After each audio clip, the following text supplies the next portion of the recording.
sensed it building in him. I'd seen it in moments during his training. And I was left with shame. And with consequence.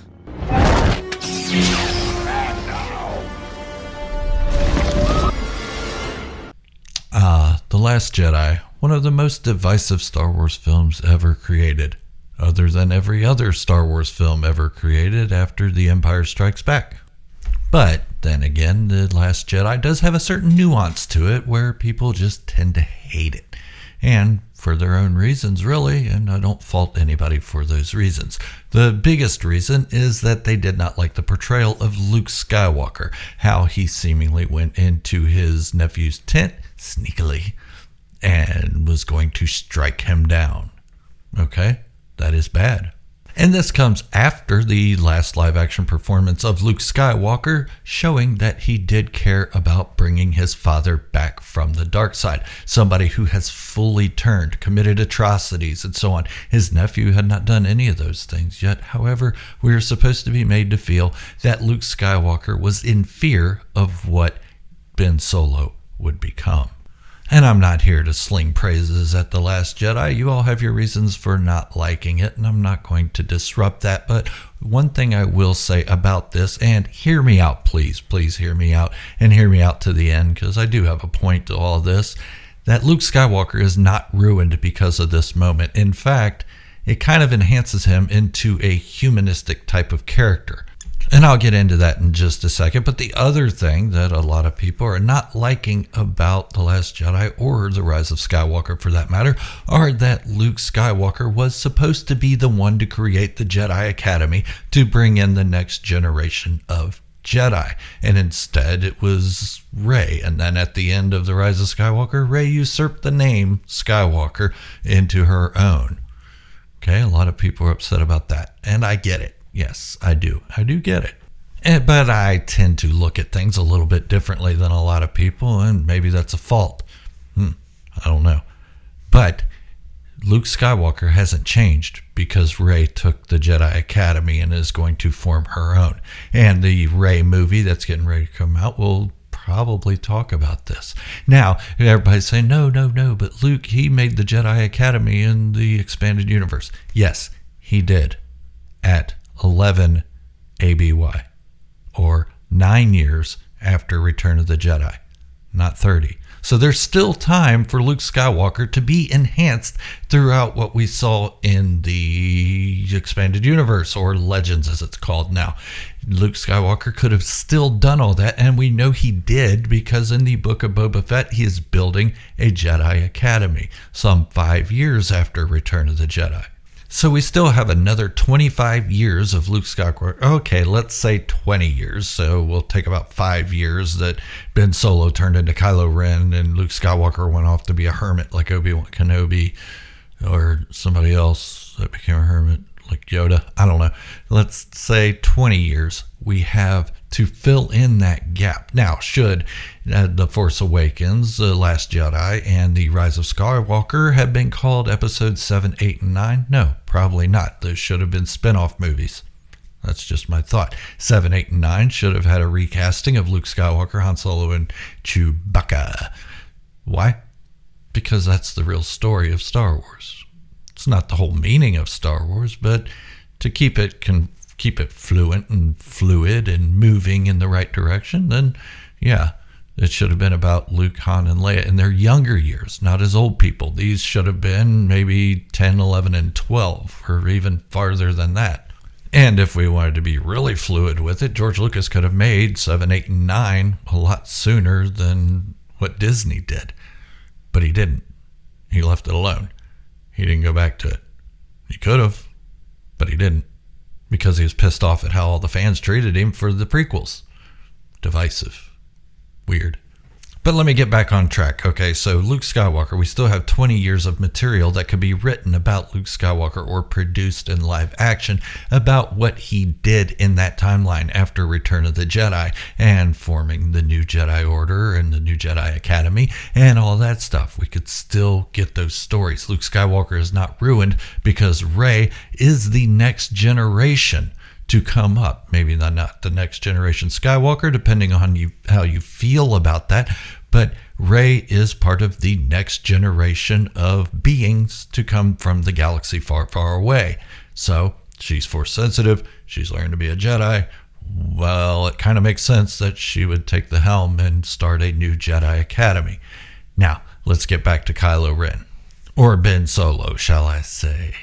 Because he hasn't turned into Kylo Ren just yet, Luke Skywalker sneaks into his hut and he's going to destroy him for the things he sees inside him as a Darksider, or the dark side taking hold of him.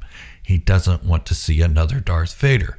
Okay, fair enough, but this is his nephew. Should he be striking him down? Well, let's take a look at it. He saw the good in his father back when Darth Vader was Darth Vader and Anakin Skywalker was no longer present. Now, let me reiterate one more time. I am not trying to get you to like the sequel trilogy. I'm only trying to explain the events of it. Okay? So, Luke Skywalker goes after Darth Vader in The Empire Strikes Back. His sole motive was to kill Darth Vader, not knowing that Darth Vader was actually Anakin Skywalker, who is Luke Skywalker's father. He just wants to end it and end this whole galactic struggle. And ending Darth Vader is one way to do that. Let's not mention that he learned that Darth Vader killed his father.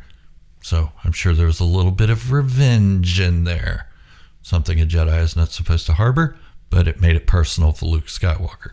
Now let me go back for just a second. I don't know if he knew he was going to be battling Darth Vader on Cloud City. All he knew was he was going to rescue his friends from some deep, terrible trouble they were in. And he happened to run into Darth Vader. Well, he didn't run from Darth Vader. He went to him, and he was trying to kill him. Okay, so now that that's clear, the air's clear, I don't have to have anybody going, actually. Well, I'll throw in my own actually. Actually, Obi-Wan Kenobi and Yoda knew what Luke Skywalker was going to face, and they feared losing him. So, yes, it is understood that Darth Vader would probably be there. Okay, so Luke Skywalker acquiesce. Jesus, that word's hard to say. Anyway, he abides and he wants to fight Darth Vader when presented with the issue and loses miserably. Gets his hand chopped off. Leia's opening pickle jars for him for the next year. Okay, then Return of the Jedi comes around and Luke Skywalker does confront Vader on his own.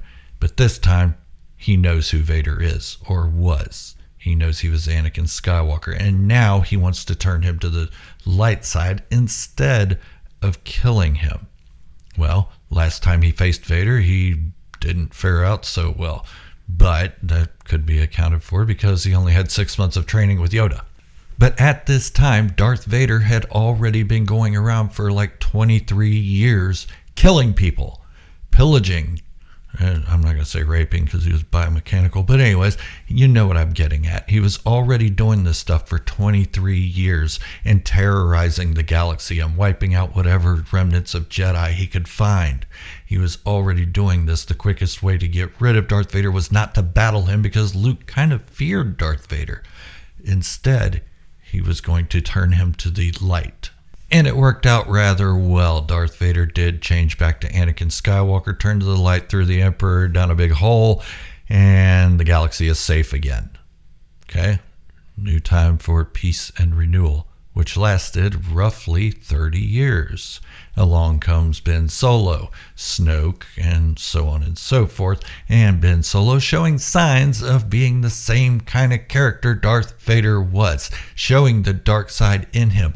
Was the galaxy ready for another Darth Vader after just cleaning up the mess that Darth Vader had made?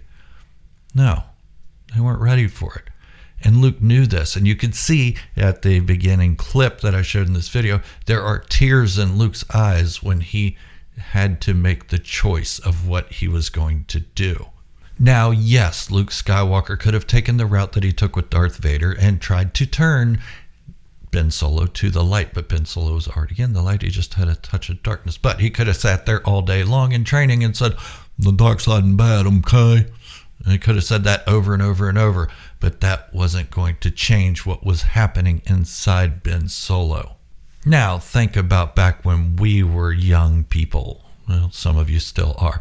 But when you had an authority figure telling you smoking weed's bad, okay? And Did that stop you from smoking weed? Maybe some of you don't, but I don't smoke it, but don't want to get into that. Anyways, anytime an adult would tell you that doing something was bad, what did it do? Make you want to do it more. So I would presume that Luke Skywalker had already had these dark side's bad, okay, talks, and they didn't work. They weren't working. There was still a darkness growing inside Ben Solo. Now we can sit here and say, well, Luke Skywalker wouldn't strike his nephew down. He would turn him to the right light and all that. And that's probably true. And you're not wrong. But what I will say is this, that there are 3 flashbacks that showed how Luke Skywalker was to Ben Solo. One showed him as purely evil. That was Ben Solo's own, or Kylo Ren's own flashback, where he said, he's totally evil. He was going to cut me down. He raised his lightsaber and was going to do it. Then there was another one, which was half true, but showed Luke as too good of a guy. Then there was the last one, which was the truth, that he was going to do it. And then he second guessed after he saw his hand and remembered what his father was and what he was before. It changed his mind. He wasn't going to do it. Now, there is a third aspect of the Luke Skywalker character that a lot of people don't like, and that is that he would have never backed down from Snoke or the First Order because he went after the Empire, and this is likely true. But he wasn't just going after the First Order and Snoke if he were to return. He would have to go after his nephew, and that bothered him. Now, Han Solo was already killed by his own son, Ben Solo / Kylo Ren, and this was something that Kylo Ren regretted deeply. It burned him to the core. Even Snoke talked about it. And Luke did not want to put either of them in a situation where they were going to do something they would regret. So he chose to be a force projection where nobody would get hurt. Instead, he was just a distraction to let the new generation take it. Now, I'm not saying that my word is bond and that all these things are 100% true to the canon and to the insights of Luke Skywalker and Ben Solo and the Jedi Academy and all that. I'm not saying that. I'm saying this is how it works for me. This is how the story plays out for me, and this is how I noticed it the first time I watched it. It made sense to me, and that's why I didn't hate it. But if you still hate it and this doesn't make sense to you and you're just hell-bent on plugging your ears and going la la la la la la la, that's up to you. I'm not going to fault you for that because you have your beliefs and your opinions and you are entitled to them. Until the next video, this is Gerald, a Star Wars fanatic, signing off, wishing you all great health, happiness, and peace. Thank you all for watching, and remember, this is the way. And positivity in Star Wars can be the only way.